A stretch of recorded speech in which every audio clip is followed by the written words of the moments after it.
Innalladzina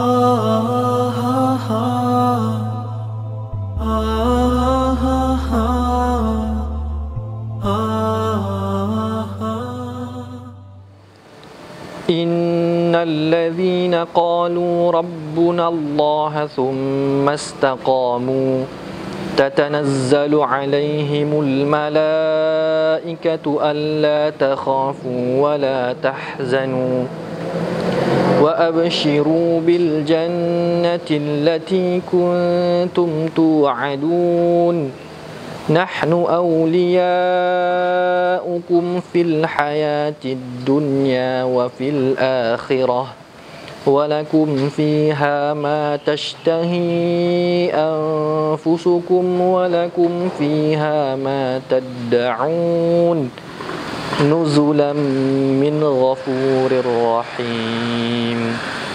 Wa man ahsanu qawlan mimman da'a ila Allah wa 'amila salihan wa qala innani minal muslimin. Shadaqallahul azim wa sadaqa rasuluhun nabiyul karim wa nahnu ala dzalika minasy syahidin wasyakirin walhamdulillahi rabbil alamin. Rekan yang berbahagia sekalian, banyak sekali permasalahan yang menimpa kita, orang-orang yang ingin menghijrahkan hatinya, ingin berubah, ingin menapaki jalan-jalan kebaikan. Permasalahan umum yang melanda kita adalah tentang keistiqomahan. Bagaimana menyikapi agar kita terus berada dalam ladang dakwah ini? Bagaimana untuk terus menapaki jejak-jejak keislaman ini? Maka tidak ada jawaban yang lebih sempurna kecuali taujih dari Rabbani. Taujih Rabbani adalah kalamullah. Tidak ada yang lebih sempurna kecuali apa yang telah Allah jelaskan.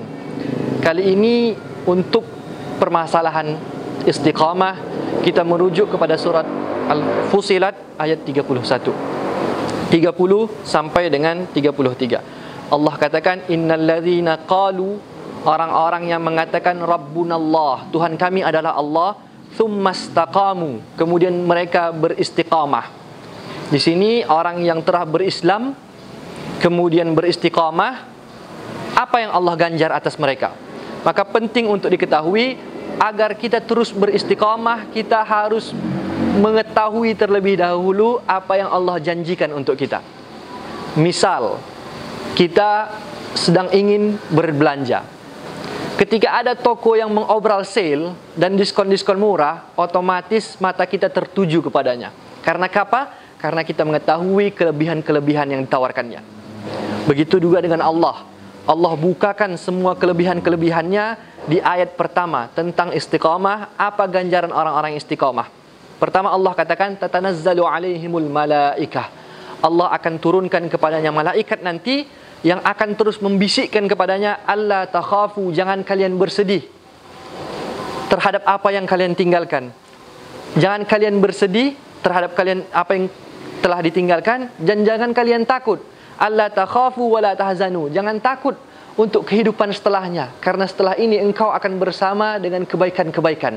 Dan jangan engkau bersedih karena kami akan menjaga keluargamu di belakang. Kemudian wa absyiru bil jannati allati kuntum tu'adun, dan dia diberikan kabar gembira oleh Allah dengan syurga yang nikmatnya tiada tara. Kemudian setelah itu apa kenikmatan yang Allah berikan? Nahnu awliya'ukum fil hayatid dunya. Di kehidupan dunia Allah menjadi sahabatnya, Allah menjadi penjaganya, Allah menjadi kerabatnya. Wa fil akhirah, dan begitu pun di kehidupan akhirah. Walakum fiha ma tashtahi anfusakum, walakum fiha ma tashtahi anfusukum, dan apa yang terbesit di hati kita, keinginan kita, Allah akan berikan. Walakum fiha ma tad'un, apa yang dijanjikan semuanya akan Allah berikan. Itulah kelebihan-kelebihan yang Allah berikan untuk orang yang berislam dan istiqamah terhadap keislamannya.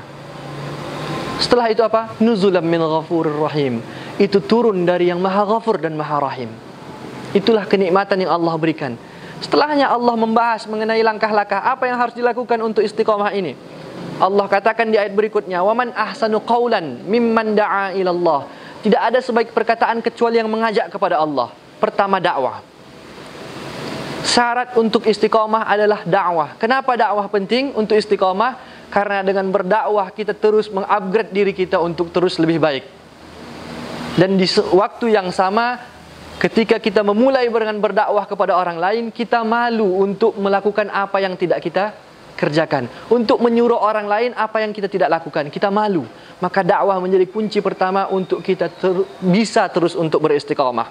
Kemudian apa? Wa amila salihah, Allah katakan, terus berbuat amal soleh. Karena apa? Amal soleh walaupun sedikit tapi konsisten dilakukan, itu akan terus masuk ke dalam subconscious kita, ke dalam alam bawah sadar kita, yang itu akan menjadi habit kita, kebiasaan kita. Sehingga setelah dia menjadi biasa, maka kita insya Allah akan menjadi istiqamah. Kemudian apa dikatakan? Wa qala innani minal muslimin. Dan terakhir adalah kita adalah bagian dari orang muslim. Maksudnya adalah kita harus senantiasa bersama dengan orang-orang lain dalam kebaikan. Agar apa? Jika kita kelak terjatuh, terpleset, tergelincir, maka ada teman-teman saleh kita yang mengingatkan kita. 3 kunci ini adalah kunci yang Allah gambarkan dalam surahnya untuk kita terus bisa dalam keistiqomahan dalam hal apapun. Insya Allah, jika kita terus membuka dan mentadabburi ayat-ayat Allah, maka ada jawaban-jawaban atas apa pertanyaan-pertanyaan kita. Wassalamualaikum warahmatullahi wabarakatuh. Go Hijrah, persembahan dakwah jomblo.